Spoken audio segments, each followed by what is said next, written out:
Selamat siang Bapak Ibu, berikut adalah video tentang optimalisasi pengelolaan data kepegawaian pada Inspektorat Kabupaten Berau. Pengelolaan data kepegawaian kali ini menggunakan media sistem Google Drive dan juga pemindahan data dari buku manual ke dalam Excel agar dapat membantu bagian umum dan kepegawaian dalam mengetahui status pegawai tersebut. Sebelum masuk ke dalam sistem optimalisasi dengan Google Drive dan media Excel, langkah-langkahnya adalah sebagai berikut. Yang pertama, yaitu membuat SOP tentang pengelolaan data kepegawaian. Kita mulai dari tahapan pertama, yaitu melakukan konsultasi dengan mentor terkait pelaksanaan aktualisasi. Dalam tahapan ini, penulis melakukan konsultasi dengan mentor selaku sekretaris dengan bertujuan menyampaikan rancangan kegiatan aktualisasi, salah satunya dengan melakukan pembuatan SOP terlebih dahulu. Dalam hal ini, mentor memberikan pencerahan terkait SOP yang akan dibuat oleh penulis sebagai tahapan kegiatan pertama aktualisasi dan juga berdiskusi dan bertukar pikiran tentang kegiatan SOP yang akan dilaksanakan. Hal ini selaras dengan nilai kolaboratif, yaitu saling berdiskusi dan bertukar pikiran dengan atasan dan pegawai.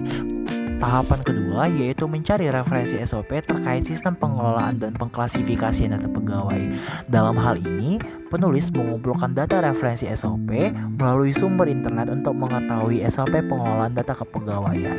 Dalam memudahkan penulis dalam membuat SOP dengan baik dan cermat sesuai dengan langkah-langkah yang sesuai, serta teliti dalam menyusun kegiatan SOP. Hal ini berkaitan dengan nilai kompeten, yaitu seorang penulis yang bisa membuat SOP dengan baik dan cermat dalam menjalankan tugas dan fungsinya.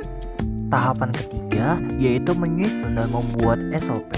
Dalam tahapan ini, penulis menyusun serta membuat SOP dengan baik dan benar sesuai dengan sumber referensi yang penulis telah cari. Dalam membuat SOP, seorang penulis perlu terus berinovasi dan selalu mengembangkan ide cemerlang dalam pembuatan SOP sesuai dengan peraturan yang berlaku sehingga SOP tersebut tidak melenceng dari peraturan yang ada. Hal ini sesuai dengan nilai adaptif, yaitu selalu berinovasi dan selalu beradaptasi dengan peraturan yang ada di sekitar lingkungan kantor. Tahapan yang keempat yaitu meminta review SOP, sosialisasi SOP kepada mentor, serta persetujuan inspektur. Penulis mengajukan penandatanganan SOP kepada inspektur. Setelah penandatanganan SOP tersebut, maka penulis melakukan sosialisasi SOP yang telah dibuat kepada inspektur, mentor, dan juga pegawai inspektorat. Dalam hal ini, penulis selalu menjaga kode etik, yaitu sesuai dengan nilai loyal, yaitu seorang pegawai harus menjaga kode etik atas SOP yang telah dibuat sesuai dengan peraturan yang berlaku di inspektorat serta berlandaskan kepada Undang-Undang Dasar 1945. Selanjutnya yaitu kegiatan 2 yaitu pemrosesan media sheet Excel. Tahapan yang pertama yaitu membuat sheet Excel. Dalam tahapan ini, penulis terlebih dahulu membuat Google Sheet Excel agar bisa menginput data dari buku manual KGB, kenaikan pangkat serta cuti. Google Sheet Excel dibuat untuk mengklasifikasikan data ke Excel dan mengurutkannya dengan baik. Hal ini sesuai dengan nilai kompeten, yaitu seorang pegawai mampu mewajibkan mengklasifikasi data ke Excel dan bisa berkompeten dengan baik. Tahapan kedua yaitu membuat folder pada Google Drive. Pada tahapan ini, penulis membuat folder setiap pegawai pada Google Drive sebagai penyimpan data scanning kenaikan gaji berkala, cuti, serta kenaikan pangkat agar data-data tersebut tidak berantakan dan dapat diintegrasikan menjadi satu folder setiap pegawai.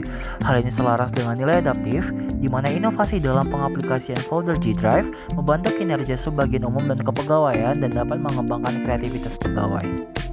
Tahapan selanjutnya yaitu scanning dokumen. Data-data yang telah kita kumpulkan tadi, kita scan agar hasil scan tersebut bisa kita masukkan ke dalam aplikasi Google Drive yang akan kita masukkan ke dalam jenis daftar pegawai. Hal ini berkaitan dengan nilai loyal, yaitu bersikap jujur dalam mengunggah semua hasil scan ke dalam Google Drive. Keempat yaitu mengklasifikasikan dan mengurutkan data ke Excel dari buku manual. Pada tahap ini, penulis mengklasifikasikan serta mengurutkan data dari buku manual ke Google Spread Excel. Tahap ini bertujuan agar data dapat dengan mudah dicari tanpa harus mengurutkan dari berkas fisik terlebih dahulu. Google Spread Excel dibuat agar dapat mengetahui sisa cuti seorang pegawai, kapan gaji pegawai tersebut naik secara berkala, serta tanggal kenaikan pangkat pegawai tersebut. Data-data tersebut sesuai dengan nilai akuntabel, yaitu data yang dapat dipertanggungjawabkan dan pastinya transparan. Tahapan yang terakhir yaitu mengupload seluruh hasil scanning pada Google Drive. Hasil scanning berkas fisik tersebut diupload ke folder-folder Google Drive yang telah dibuat sebelumnya oleh penulis ke dalam folder daftar pegawai, cuti, kenaikan pangkat, dan juga kenaikan gaji berkala. Hal ini selaras dengan nilai harmonis, yaitu hasil scan yang dibutuhkan kerjasama antar pegawai dalam membantu scanning dan juga mencari berkas fisik dokumen. Kegiatan terakhir yaitu membuat video tentang pengelolaan dokumen pegawai dan mensosialisasikan integrasi data kepegawaian. Tahapan yang pertama yaitu mencari referensi terkait dengan video tentang optimalisasi data kepegawaian. Pada tahapan ini, penulis melakukan pencarian terhadap referensi video tentang optimalisasi pengelolaan data kepegawaian pada Inspektorat Kabupaten Berau melalui YouTube. Kegiatan ini selaras dengan nilai kompeten, yaitu agar penulis mendapatkan ide dan pencerahan nantinya dalam membuat dan mempelajari video tentang optimalisasi pengelolaan data kepegawaian pada Inspektorat Kabupaten Berau. Tahap yang kedua yaitu menentukan konsep dan membuat video. Pada tahapan ini, penulis membuat video yang akan dibuat yaitu tentang optimalisasi pengelolaan data kepegawaian pada Inspektorat Kabupaten Berau. Sebelum membuat video, penulis membuat terlebih dahulu konsep video yang akan dibuat agar lebih dapat dipahami. Saat membuat video, diperlukan nilai akuntabel yaitu menampilkan jujur dan juga apa adanya, serta cermat dalam memilah kata untuk membuat video. Dibutuhkan juga inovatif dalam membuat video optimalisasi pengelolaan data kepegawaian agar dapat membantu subbidang umum terkait. Tahap terakhir yaitu mensosialisasikan data kepegawaian dengan menyebarkan link integrasi data ke grup WhatsApp kantor. Pada tahapan akhir ini, segala data pegawai dan juga video optimalisasi pengelolaan data kepegawaian diintegrasikan menjadi satu link dengan menggunakan Linktree. Tidak lupa juga penulis membagikan link tersebut ke grup WhatsApp Inspektorat agar semua pegawai bisa melihat. Hal ini berhubungan dengan nilai harmonis yaitu hubungan secara langsung antar pegawai dalam mensosialisasikan integrasi data kepada pegawai. Sekian Bapak Ibu pemaparan video optimalisasi pengelolaan data kepegawaian dari saya. Jika ada salah kata, saya izin mohon maaf. Terima kasih.